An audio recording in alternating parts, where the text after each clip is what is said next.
விருதுநகர் மாவட்டம் இருக்கன்குடியில் பணியில் இருந்தபோது நெஞ்சுவலி ஏற்பட்டு ராஜேந்திரன் என்ற காவல் உதவி ஆய்வாளர் உயிரிழந்த நிலையில் தென்காசி மாவட்டம் பெருங்கோட்டூரில் உள்ள அவரது சொந்த ஊரில் 30 குண்டுகள் முழங்க அரசு மரியாதையுடன் உடல் நல்லடக்கம் செய்யப்பட்டது.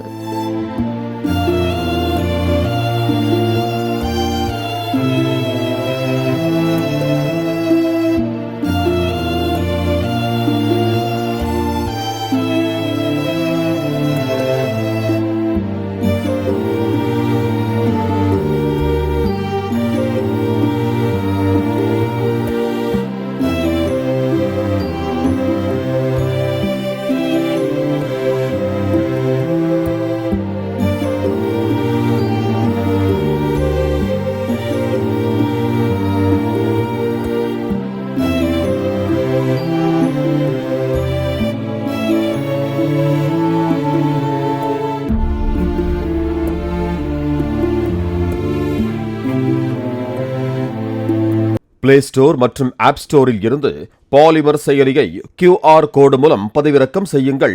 செய்திகளை உடனுக்குடன் பெறுங்கள்.